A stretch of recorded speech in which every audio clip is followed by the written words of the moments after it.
રાડા પીડ્યા રહેવા દીધા. કાપીને 3 કટકા કરીને નાખ્યું તો રાડા જો બગાડે છે. તો આમનો રાડા બગાડી છે તો નીણ લાંબો. Guys welcome to my new blog. જય ઠાકર મારા બધા મિત્રોને. આજ સવારમાં આપણે બકરીઓ રાખી છે ઘરે. તો જોઈ શકો છો આ બે બકરીઓ માંજી હતી એટલા માટે ઘરે રાખી છે. તો બેને પાંદડીને પોવડા નાખી દીધા છે તગારામાં. બે ખાઈ રહી છે કારણ કે બકરા હારે લઈ ન જ જાય કારણ કે આ બે હાલે આમ નથી. આ બુટી બકરી છે ઓવડિયા કાળી, ઈવડી થોડીક વૈદ બીમાર છે.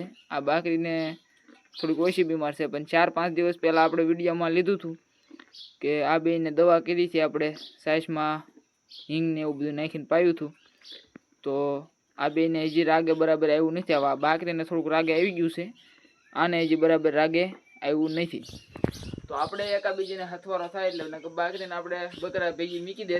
તો બેને એકાબીજીને હથવારો થાય એટલા માટે આપણે બાકરીને રહેવા દીધી છે. અને પાંદડીને પોવડા ખાઈ રહી છે જો બે બકરીઓ. સવારમાં આપણે વાસરું જોઈ શકો છો. બધા અહીંયા શાંતિથી વાડામાં બેઠા છે ખુલ્લામાં. 2 વાસડા ઓલપા બેઠા છે અને આ વાસડી અને આ વાસડો. તો બધા અહીંયા બેઠા છે શાંતિથી. હમણાં આપણે વાસરું નિરણ નાખી દઈશું અને બોર પછી ગાયોને નિરણ નાખવાની થાય છે. ત્યાં સુધી સરાવા ગયા છે પણ હું જો નથી. આજે આપણે ઘરે રજા રાખી છે. તો જો આ બે બેઠા વાઘોળના ટસાકા કરે. અત્યારે મિત્રો આપણે વાસરું નિરણ નાખી દીધી છે ને 10 વાગી ચૂક્યા છે. જોઈ શકો છો તમે આપણે વાસરું નિરણ ખાય છે. એક ઝીણો અમથો પૂળો એમ પણ નાખી દીધો અને એક ઝીણો અમથો પૂળો પણ નાખી દીધો. ઝીણું બાટું હતું એવડો પૂળો નાખ્યો છે. આપણે વાસરું ખાય છે જુઓ અહીંયા તે જુઓ કે પેલો ભારે રાડા દાબે જો.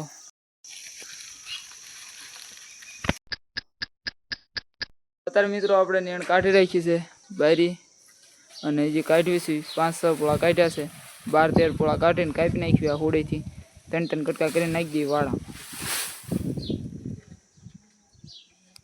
તો અત્યારે મિત્રો આપણે નીણ કાપવાનું કરી નાખ્યું છે. ચલો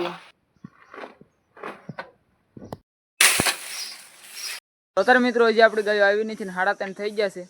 તો આપણે ગાય નિરણ નાખી દીધી છે. જોઈ શકો છો તમે 3 કટકા કરીને 10-12 પોળા નાખી દીધા છે.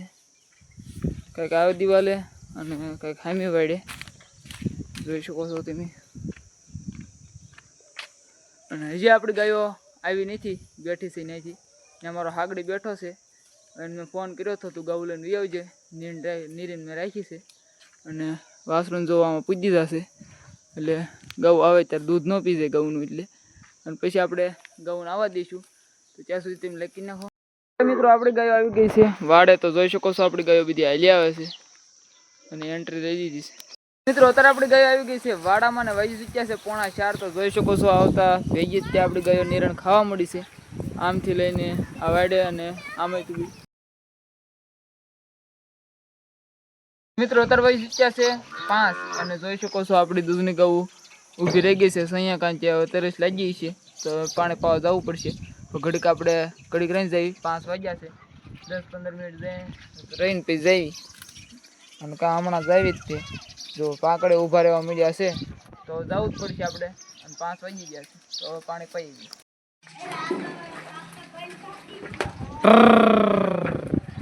અત્યારે મિત્રો આપણે ગાયોને વેડે પાણી પાઈ વાડે. તો જોઈ શકો છો આપણી ગાયો રાડા ખાઈ રહી છે. રાડા હજી પીડ્યા છે એમના જો. અને વાગી ચૂક્યા છે 5:15. તો હજી આપણે ગાયોને રાડા ખાવા દઈએ 6 વાગ્યા સુધી અને પછી આપણે ગાયને બાંધી દઈશું. મિત્રો વાગી ચૂક્યા છે 8:30 અને આપણે ગાયને નિરણ નાખી દીધી હતી. તો જોઈ શકો છો રાડા પીડ્યા રહેવા દીધા. કાપીને 3 કટકા કરીને નાખ્યું તો રાડા જો બગાડે છે અને એને વાઘોળના ટસાકા કરે. તો બધા બેસી ગયા છે. આ બધા રાડા આમનામ પીડ્યા જો.